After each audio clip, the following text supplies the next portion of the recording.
వయసు వచ్చేస్తుంది, ఓ మంచి సంబంధం వస్తుంది. మిడిల్ క్లాస్లో మంచి అంటే ఏముండదు, సాఫ్ట్వేర్ మ్యాచ్, పెళ్లి చేసేస్తారు. మనకు కాదు, సిస్టర్కి. మిడిల్ క్లాస్ మగాడికి పెళ్ళి అవడం అనే కాన్సెప్ట్ ఉండదు. వాడిని అయితే అమ్మేస్తారు, లేదా తాగడేడేస్తారు. కన్ఫ్యూజ్ అవ్వద్దు, నేను ఎక్స్ప్లెయిన్ చేస్తాను. ఇప్పుడు ముందు సిస్టర్ పెళ్లి చేసి ఆ అప్పు తీర్చడానికి మనం పెళ్లి చేసి కట్నం తీసుకుని దాంతో అప్పు తీర్చేశారనుకోండి, మన తాకటెట్టాడు. అలా కాకుండా ముందు మన పెళ్లి చేసి ఆ వచ్చిన కట్నం డబ్బుతో సిస్టర్ పెళ్లి చేశారనుకోండి, మన అమ్మేడు. సింపుల్. అందుకే మిడిల్ క్లాస్ వాడికి ఎఫ్బీలో మ్యారిటల్ స్టేటస్ మ్యారీడ్ అని కాకుండా సోల్డ్ అని పెట్టాలి. పెళ్ళి అవుతుంది. మన అవసరాలేమో బాపు గారి సినిమాలో హీరోయిన్ బట్టలు అంత పెద్దగా ఉంటాయి, కానీ మన డబ్బులు మాత్రం ఆర్జీవీ సినిమాలో హీరోయిన్ బట్టలు అంతా కరెక్ట్గా ఎంత అవసరమో అంతే ఉంటాయి. ఒక్క పిసర కూడా ఎక్కువ ఉండదు. ఏమాత్రం ఎక్కువ కావాలనుకున్నా మనం చేయాల్సింది అప్పు.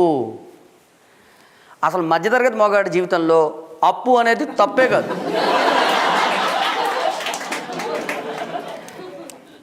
ఈ అప్పు చేసుకుంటూ బతికేస్తాడు. అందుకే మిడిల్ క్లాస్ మగాడి జీవితం ఈఎంఐ అప్పు అనే 2 చక్రాల మీద అలా నడుచుకుంటూ వెళ్ళిపోద్ది. అలాగే మనం కూడా యవ్వనంలోంచి కౌమారంలోకి వెళ్ళిపోతాం. కౌమారంలో మన పరిస్థితి ఏంటంటే బట్టతలో నెత్తి మీద ఎంట్రుకెళ్ళాడు. అంటే జుట్టు ఉందని ఆనందపడలేము, బోడుగుందని బాధపడలేము. ఇక్కడ మన వార్షిక ఆదాయం ఏడాదిలో రాజమౌళి రిలీజ్ చేసే సినిమాలు అంత ఉంటే, మన అప్పులు మాత్రం రామ్ గోపాల్ వర్మ అనౌన్స్ చేసే సినిమాలు అంత ఉంటుంది. ఈ బాధలన్నీ కడుపులో దాచుకోవడం వల్లే పొట్ట. మిడిల్ క్లాస్ మగాడికి పొట్ట కంపల్సరీ చూసుకొని కావాలండి. ఈ స్టేజ్లో మనం ఉండే పొజిషన్ నుంచి తీన్మార్ అనే పదం వచ్చిందని తెలుసా మీకు? తెలీదా? I will explain. ఓ సైడ్ నుంచి అమ్మ నాన్నలు, ఓ సైడ్ నుంచి పెళ్ళాం పిల్లలు, ఓ సైడ్ నుంచి ఆదాయం అప్పులు, 3 కలిసి బీటింగ్. దానికి డ్యాన్స్ వేస్తాం కదా, దాన్నే తీన్మార్ అంటారు.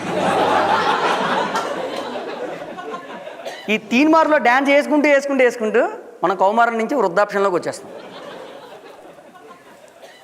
వృద్ధాప్యంలో మన పొజిషన్ ఏంటంటే తెలుగు సినిమాల్లో సెకండ్ హీరో లాగా. అంటే ఉంటాం, కానీ ఎవడు పట్టించుకో. మనం దాచుకున్నది ఏది ఉండదు, ఇప్పుడు కొత్తగా సంపాదించుకునే స్కోప్ ఉండదు. ఇక్కడ సొసైటీ కూడా మిడిల్ క్లాస్కి చాలా బయాస్డ్గా ఉంటుందండి. అంటే మనకి 60 రాకుండానే తాతయ్య అనేస్తారు, కానీ 65 దాటిన చిరంజీవి, రజనీకాంత్ ఇంకా సూపర్ స్టార్లే, వాళ్ళు ఇంకా బ్యాచులర్ క్యారెక్టర్లో చేస్తూ ఉంటారు.